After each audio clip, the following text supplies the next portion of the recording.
Hi there, and welcome to the SWRA podcast, where aging, wellness, and wisdom intersect. I am your host, Maggie Lazar, and I am delighted to have you on. If this is your very first time listening to this podcast, I welcome you. If you are a returning listener, welcome back. Today, every time I'm walking around, I'm looking, I'm listening, things come back to your memory, or you just kind of have a moment of clarity. And one of the things that I thought about this weekend is how much more empathy I have for people, how much more life is not black and white, how more nuanced everything is. I remember, growing up in the church. I don't know if you recall my story. I don't even think I talked about that, maybe in one of the videos, that at 16, I had like a somewhat of a what you would call a religious experience. There was an older lady. She used to have those home prayer meetings. And one day I was, I think, 16. And she laid hands on me and said, "Oh, God is going to do great things through you." And now I know she had Parkinson's because her head kept bopping. But I remember, that moment, as, clear as day.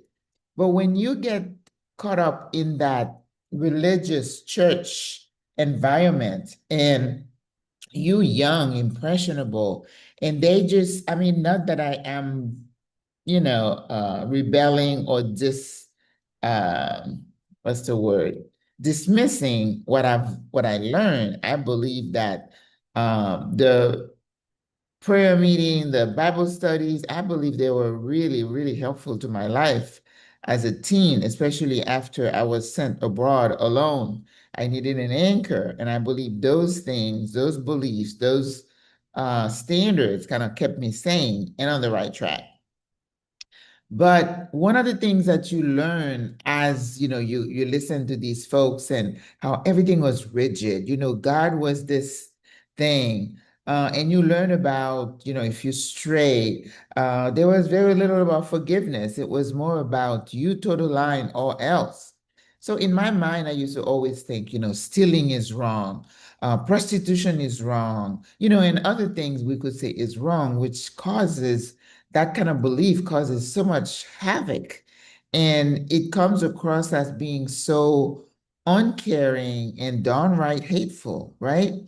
Well, one of the things that came to mind this weekend, and I remember because where I live, there are what I see, young women hanging around the corners, and we're not going to have a discussion today about whether prostitution is legal or not.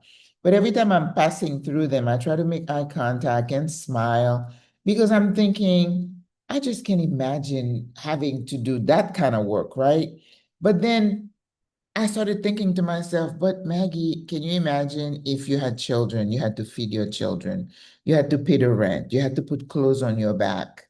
And I remember also about stealing, the church was like, stealing is wrong. And then I'm thinking, but as I have gotten older, there's a lot of but that come into my conversation. But because it is not cut and dry, If you have children who are hungry, when you see a kid grab something from a store and somebody chasing them, I have empathy for that. Because when you're hungry, this is one of the basic needs of Maslow's, hierarchy of needs. You need to give people shelter and food, a place for them to lay their heads.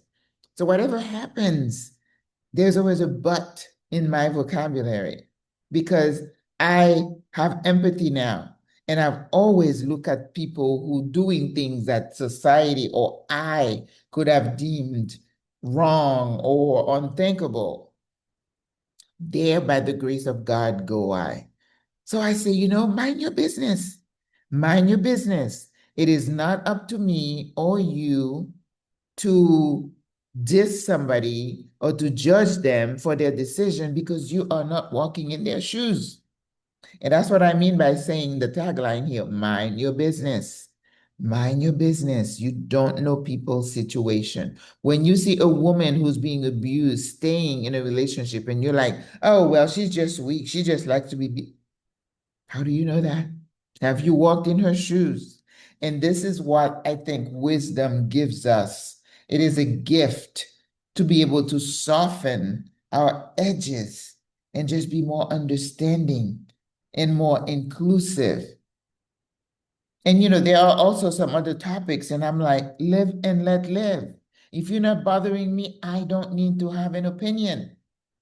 That's why many times when I see something, go across my screen, either TikTok or whatever, I think about something and sometimes I start typing a response, then I delete. Maggie, mind your business.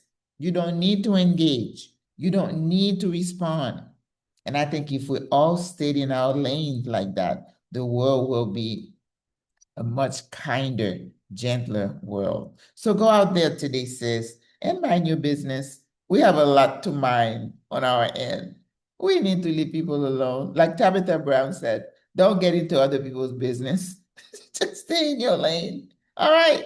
And then you're going to be a much happier person. That judgmental attitude is a killer. It's a killer. All right. I'll talk to you tomorrow. God loves you and I love you. You know that. Au revoir. À la prochaine. Bye.